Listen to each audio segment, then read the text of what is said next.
कहा सेठ जी कहाँ जा रहे हो? सेठ ने कहा अरे मुनीम तुझे पता नहीं आज 11 है, मुझे खाटू धाम जाना है।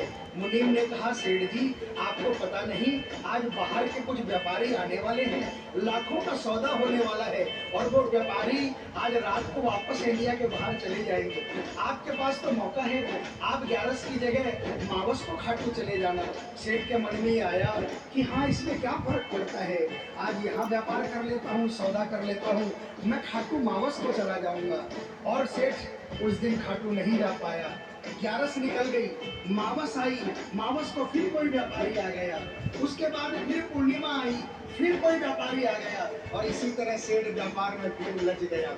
एक दिन रात को सेठ सोया तो उसके नींदों में उसे ऐसा आभास हुआ कि उसे कोई आवाज आ रही है और उसने बड़े ध्यान से सुना।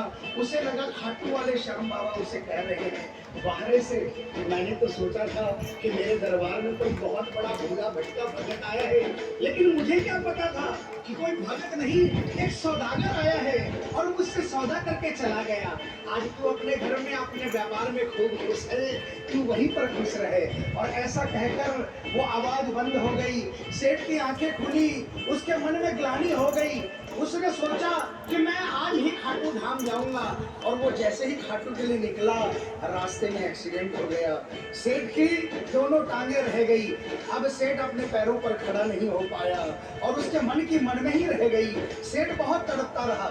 एक दिन सेठ अपने घर के दरवाजे पर बैठा आंसू बहा रहा कि मेरा बुलावा क्यों नहीं आ रहा, मैंने इतनी बड़ी गलती करी, मुझे बाबा के दरबार से इतनी दूरी क्यों हो गई। इतने में उसके घर के सामने से एक डाकिया निकला। सेठ ने डाकिया को आवाज लगाई और कहा ए डाकिया, तुम तो कलकत्ता दिल्ली बम्बई भक्तों का संदेशा लेकर जाते हो, लोगों की चिट्ठियां पहुंचाते हो।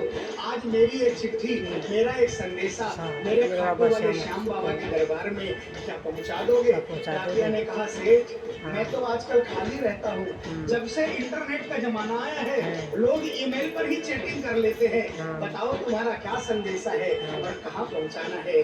और ऐसे डाकिया ने सेठ से कहा और सेठ ने डाकिया से कहा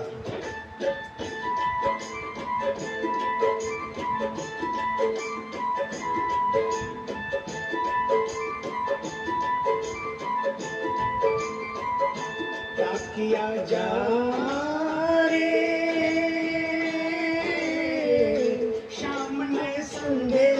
दिए शाम ने जालत कर दिए, भगत थार दर्शन में बरसे डाकिया जा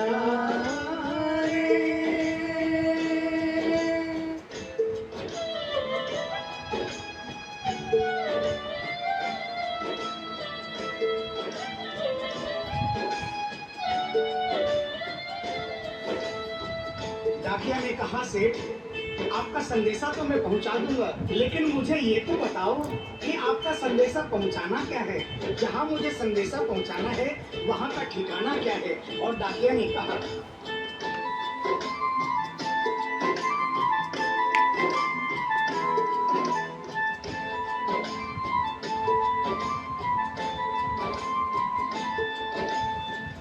कौन से गांव थारो श्याम बसो है, कितनो मान बता दे सेवक रे।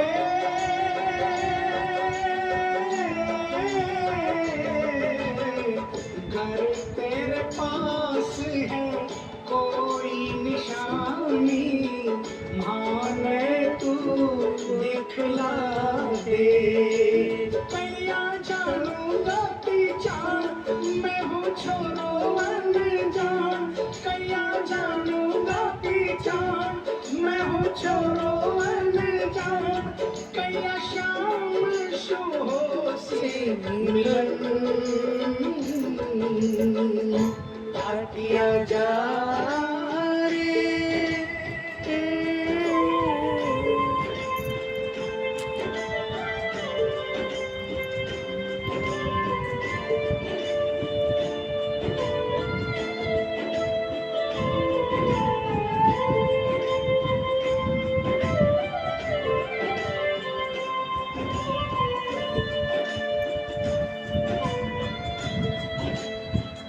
सेठ ने कहा डाकिया, मैं तुझे जिस जगह का ठिकाना बता रहा हूँ वहाँ ऐसा दरबार है जहाँ जो एक बार जाता है वो वहीं का हो जाता है। उस दरबार की खासियत है जो वहाँ पर पहली बार जाता है उसके काम बन जाते हैं। सुन वहाँ का ठिकाना क्या है।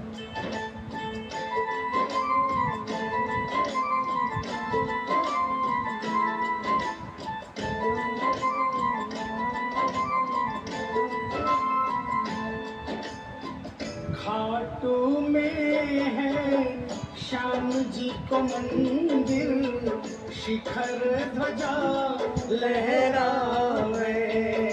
डाकिया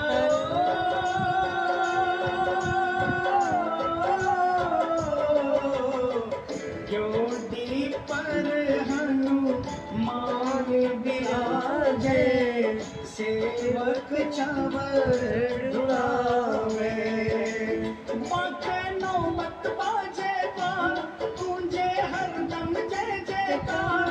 बाके नौबत बाजे पार, गूंजे हरदम जय जयकार। सज धज बैठो है श्याम सजन,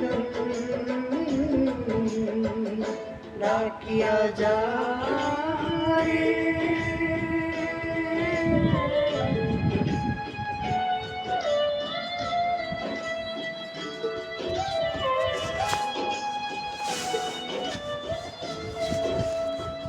डाकिया सेठ जी के यहाँ से निकल रहा है और वो खाटू धाम के लिए प्रस्थान करता है।